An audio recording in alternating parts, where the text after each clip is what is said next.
The Jello Program, starring Jack Benny with Mary Livingston and Phil Harris and his orchestra. The orchestra opens the program with Life Begins When You're in Love.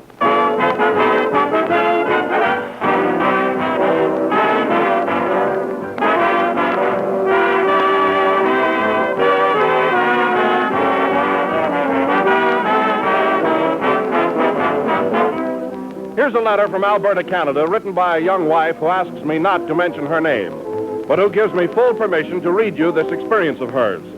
My husband came home the other day with a gelatin dessert not manufactured by the Jello Company. Being a dutiful wife, I'm mumbling something about having just purchased 3 packages of Jello and let the matter drop. But I knew that this was my opportunity to prove that I know food values and quality in purchasing.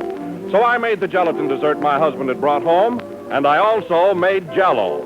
Jello gave me a more richly flavored, firmer dessert that set in half the time.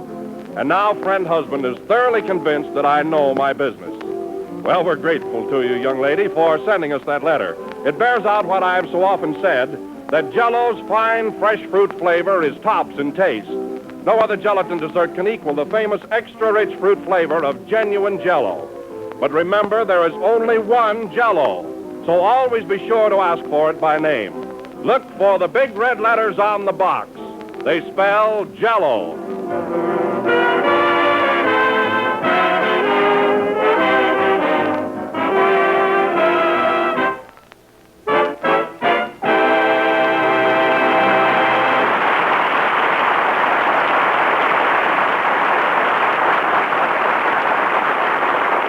That was Life Begins When You're in Love, played by the orchestra. Now, ladies and gentlemen, we bring you that violinist with the accent on viol, Jack Benny. Thank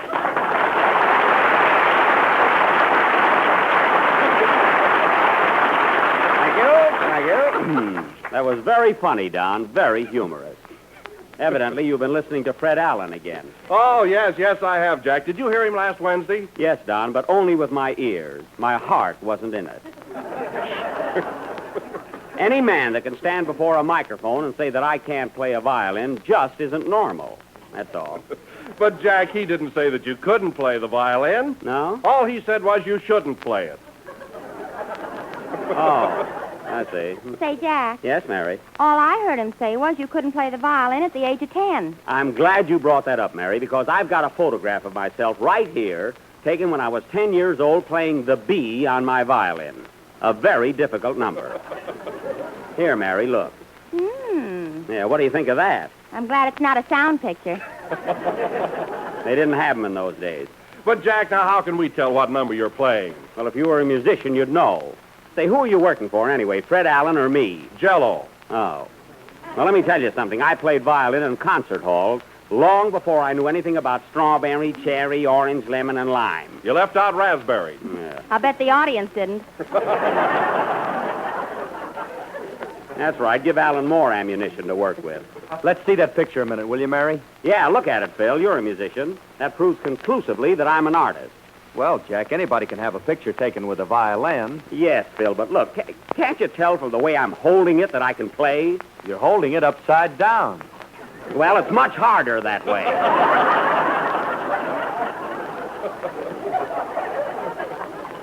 Anyway, I had a small chin, and I couldn't put the violin under it. Now you can put a cello under it. That's so. Can I see the picture too, Jack? Why? Why 2 twos?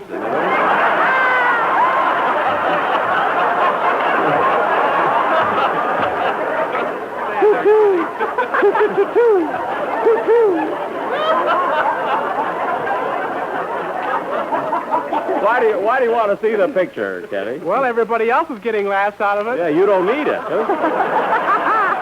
Don't get cute, Kenny. And another thing, Fred Allen said I only had 2 strings on my fiddle. Imagine that's what he called my Stradivarius, a fiddle. Is it a Stradivarius? That's not the point. Anyway, you count. Mary, you count it, will you? How many strings do you see in this picture? 4. See? 3 on the violin and 1 around your waist. Well, that was to hold my trousers up. I was a poor boy in those days. That's what burns me up, Allen picking on a poor, defenseless boy. Anyway, I don't want to discuss it any further. I should stoop to argue with a toothpaste salesman.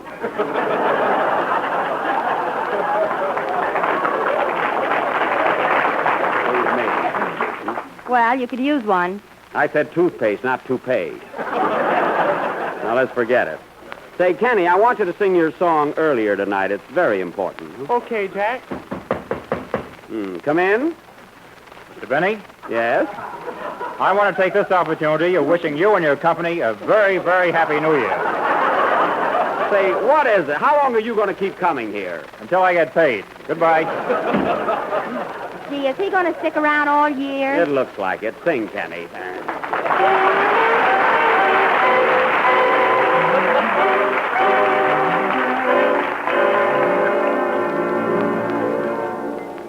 There's a little old church that's covered with moss where I held your hand tenderly. I often go there to gaze at the cross and dream you're there with me.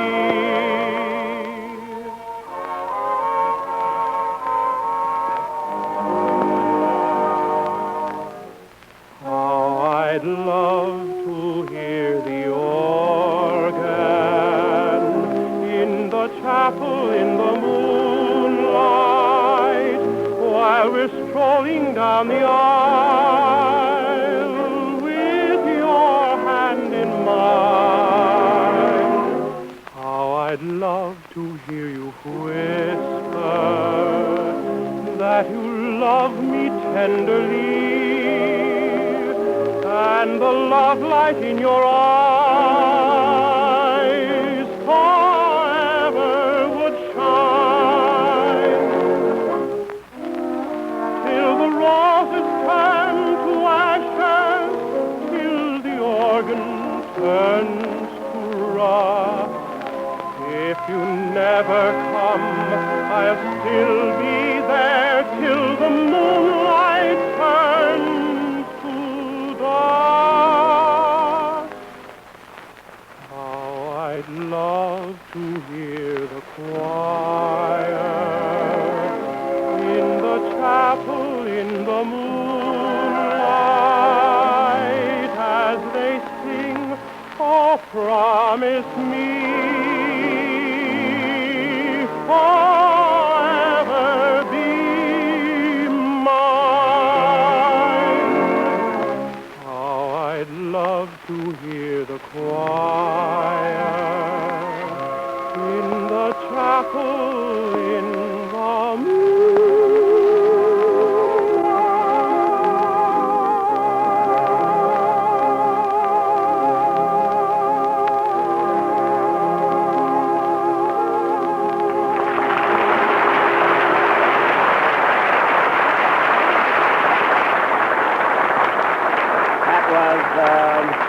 Chapel in the Moonlight, sung by Kenny Baker, and very good, too. And now, ladies and gentlemen, at this moment, we have a great treat in store for you and a real surprise. A guest star who needs no introduction. No doubt most of you have read about the recent open golf tournament held right here in Los Angeles at Griffith Park.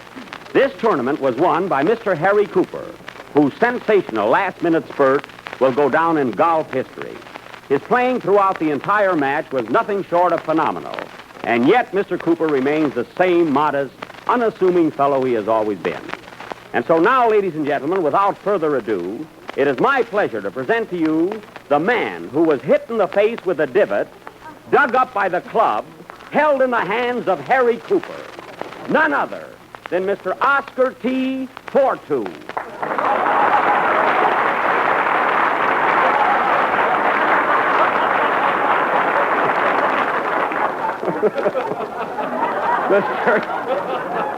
Mr. Fortu, it is a rare privilege to have you appear on our program. Thank you. I know how you feel. Now, as I understand it, a week ago Saturday, you were hit with a divot. That is a clump of dirt thrown up by Harry Cooper's club. Is that correct? Yes, indeedy. Tell me, Mr. Fortu, how did you happen to get hit in the face with a divot? I forgot to pivot. Well, I can hardly believe it. Would you mind telling me exactly how and where you were hit, if you'd be so kindly? Yes. Well, I was standing in the fairway facing Mr. Cooper. I see. And when he struck the ball, he dug up some turf which caught me kerplunk in the kisser. Oh, yes. In fact, some of the dirt went in my nostrils and some of it went in my mouth. Well, and what did you say when that happened? I've got you under my skin. Well, you showed great presence of mind. Yes, indeedy. Mr. Indeedy goes to town. Yes. Tell me, Mr. Fortu, do you do anything else besides getting hit in the face? Oh, very little. Oh. Of course, once in a while, I like a good kick in the pants. Oh, I You'll get one if you hang around here. see. Quiet, Miss Livingston. Well, sir, it's been a great honor having you with us, and I hope we'll see you soon again with more dirt than ever on your face. Well, thank you. Yeah, here's mud in your eye. Yes. Well, I must hurry now, as I'm going to see a movie, and it starts in a few minutes. Oh, what's the name of the picture? The Good Earth. Oh. Goodbye. Folks. What other programming brings you these highlights? And now, ladies and gentlemen, going from the subnormal to the sublime, we will pick up the 11th chapter, and we hope the final one, of our original Western serial, Buck Benny Rides Again, or The Horse that Jack Built. Once more, I will enact the role of Sheriff Buck Benny, as tough an hombre as ever scratched his back with a wildcat. This will go on immediately after the next number. Play, Phil.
Lady Be Good from the production of the same name, played by Phil Harris and his orchestra. And now, ladies and gentlemen, for our play, Buck Benny Rides Again.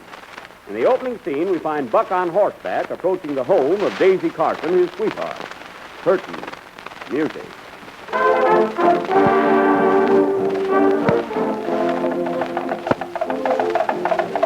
Giddy up there. Giddy up. Whoa, partner, whoa.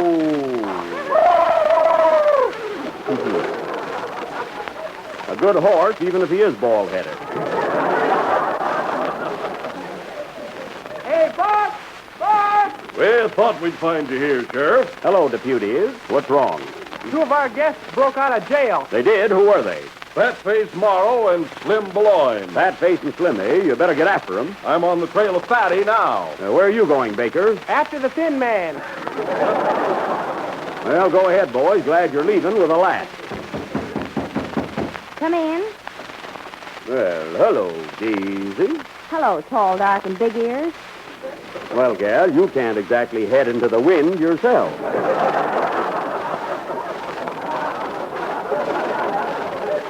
Can I fix you a little breakfast? No, thanks, but I am thirsty. Mind getting me a drink of water, Daisy? Sorry, Buck, but Pappy filled the well full of brandy. Just like him. Where is your Pappy? If he ain't in the well, he's down at Ike Muller's drinking breakfast. Daisy, I'm glad I got a few minutes with you alone. You know, my ma's been thinking things over, and she asked me to ask you to marry me. How about it? Well, when you get home, tell your Ma that you asked me, and I told you to tell her that I said no. Sure. Ma'll be mighty disappointed. Wish I could say the same. Anyway, Buck, I told you once before that I can't ever marry you till Pappy passes on. Till Pappy passes on, eh? Yep, and I don't mean out. I'd sure like to see that old cut-up. Help! Help! Get them elephants off my tray. Here comes Pappy now.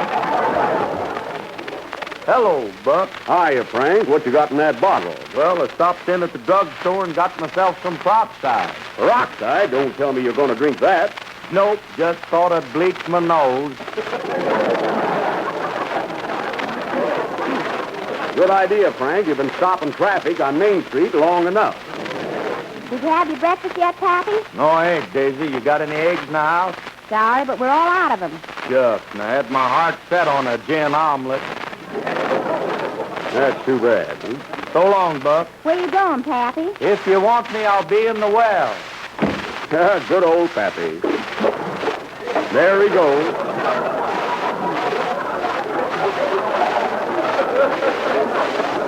Well, gotta be running along, Daisy. You know, I still haven't found Cactus Face or your Pappy's stolen cows. But it won't be long now.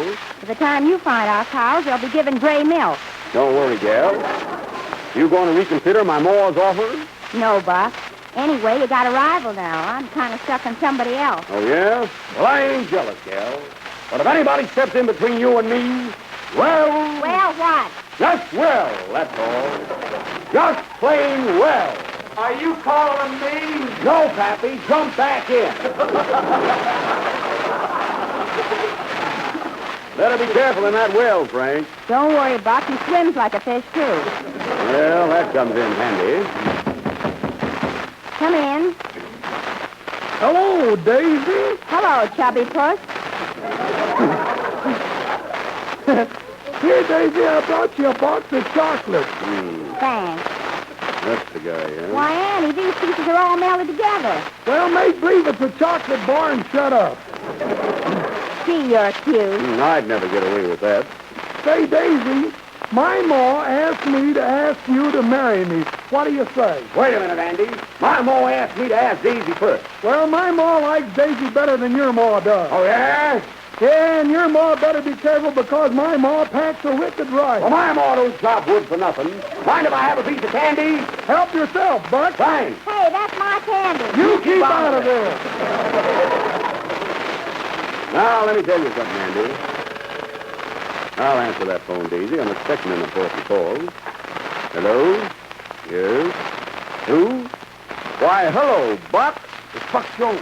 Buck Jones? Not that big Western movie star. Another? Gee, I should have had my hair done. Have I got time to bite my nails? Pardon the interruption, Buck. What's on your mind? Yes? Yes? Well, burn my britches and put me in store. Thanks, Buck. See you later. So long. What is it? Buck Jones is down at the Hotel Playa in Ensenada, Texas. And he said he just saw Cactus Face walking into the El Toro saloon. He did? Yeah, we better get on our horses, Andy, and head for Ensenada. Jones is waiting for us at the hotel there. Goodbye, Daisy. Goodbye. Goodbye, Pappy.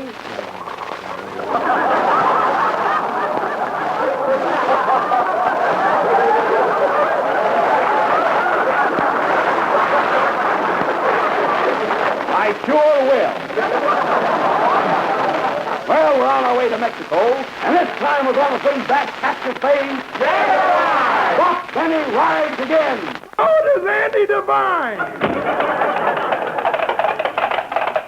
Buck and Andy are now on the way to Ensenada. They may not find Cactus Face, but they will find Jello, and that's all I care about, because whether you're in the United States or Mexico, you can always get the genuine Jello with the big red letters on the box. No use rushing, Andy. We got a long ride ahead of us. A long, tough trail. We sure have, Buck. You want to hear some music? Where you going to get music? Well, I had a radio built in my horse. Well, tune her in, Andy. Tune her in.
Three days have elapsed, and now we find Buck and Andy in Mexico approaching the quaint little town of Ensenada. I said Texas before, Andy. I meant Mexico. Might as well clear that up with our listening audience. Sure has been a long trip, Andy. Yeah, mighty lucky we had that radio, Buck. Sure is. Tune her in again. Okay. Oh, Mr. Allen! Mr. Allen! Turn that off, Andy. Say, Buck, Yeah? I'm worried. How are we going to get along down here in Mexico? Don't worry, Andy. I can speak the language like a native. Say, see those lights up ahead? That might be the Playa Ensenada Hotel. It might at that. Here comes a little Mexican girl down the road. I'll ask her. Whoa. Oya, buenos dias, señorita. ¿Dónde está el Hotel Playa Ensenada? ¿Está muy? It's that large white building right ahead of you. The one with the red tile roof. You can't miss it. Gracias, señorita. Gracias. You're welcome, sir. Thank you.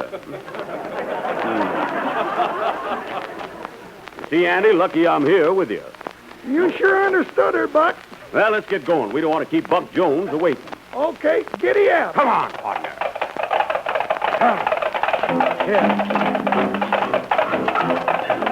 Whoa, whoa, partner. Whoa. Whoa. Whoa. We nearly had a photographic finish. Beautiful place, Andy. Let's go inside and talk to the clerk. Well, you'll have to do the talking, Buck. Okay. Oye, ¿cómo está, señor? Dígame, por favor, si está hospedado aquí el señor Buck Jones. Oh, yes, he's in room 201. I'll send for him immediately. Gracias, señorita. Or señor. Gracias. You sure get along swell down here, Buck. Yep, I never have any trouble talking to a native. I only wish I could find one. Well, here comes Buck Jones now. Sure enough. Sure. Hello, boys.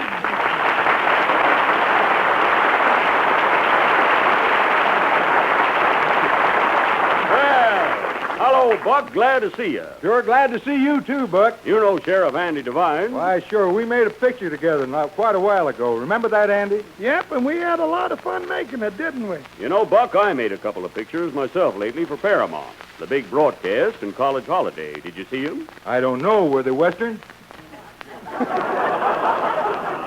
No, I stepped out of character for those. Tell me, Buck, when you called me on the phone, were you positive you saw Cactus Face Elmer, the outlaw? No, I wasn't. What did you call me for? Oh, I just wanted to get on your program. Well, I need a fella like you to help me catch that varmint. Let's go into the bar and have a drink. Find out where the bar is, Andy. I can't speak the language here. Oh, that's right. I'll find out. Oye, portero, ¿dónde está el café? Right down the hall. First door to your right. I said the bar room. Oh, second door to your right.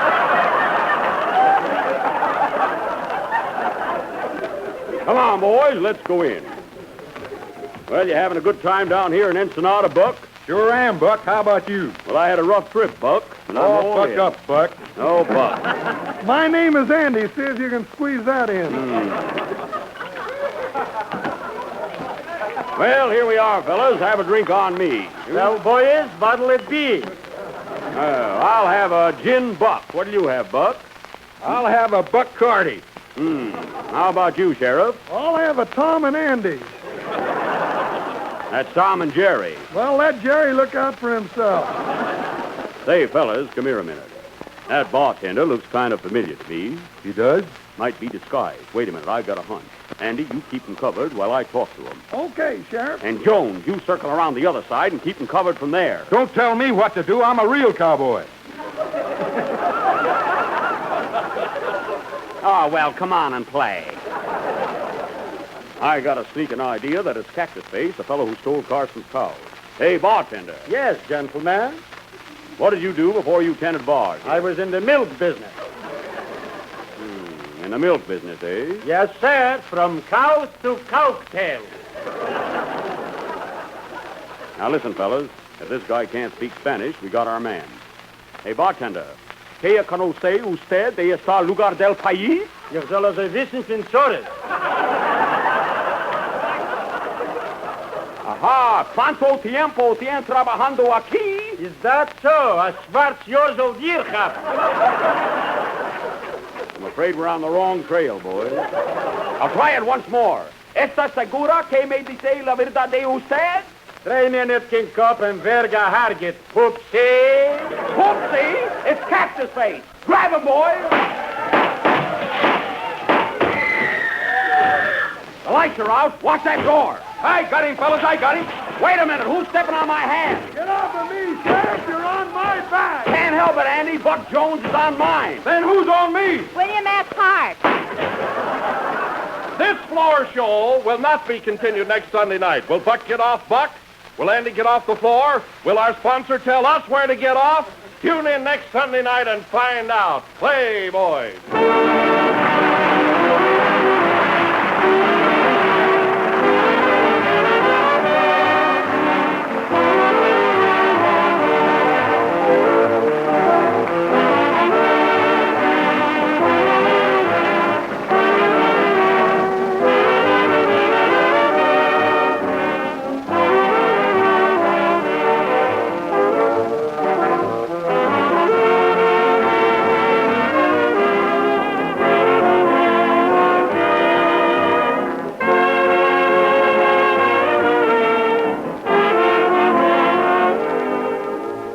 This is the time of the year when it's usually difficult to get something new and different into your menus. So here's one suggestion that is bound to give you that welcome touch of variety. Serve Salad Supreme. It's a delicious Jello salad. Here's how you make it. Dissolve a package of lime Jello in 1 pint of hot water and chill until slightly thickened. Then fold in 1 cup of diced tart apples, 1 cup of chopped cabbage, and 4 finely chopped stuffed olives. After that, simply mold this grand combination and serve it on crisp lettuce with some real mayonnaise. It makes a wonderful salad, one that will add variety to any meal. But just be sure you make this salad with genuine Jello, for only Jello brings you that mellow, extra-rich fruit flavor. Remember to ask for the real thing. Insist on the one and only genuine Jello.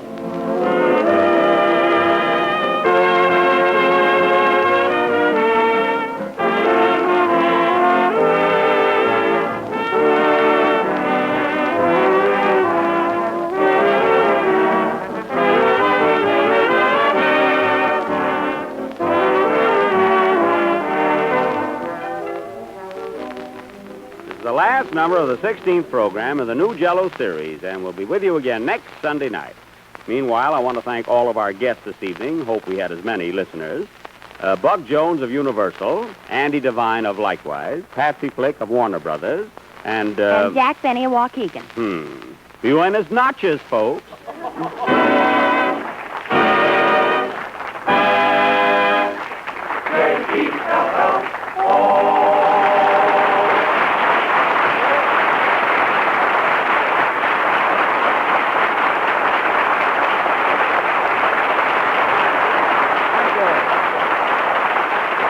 The selection Life Begins When You're in Love is from the picture The Music Goes Round and Round. The Jello Program, starring Jack Benny with Mary Livingston, comes to you from the NBC studios in Hollywood. This is the Red Network of the National Broadcasting Company. KFI, Los Angeles, Earl C. Anthony, Incorporated.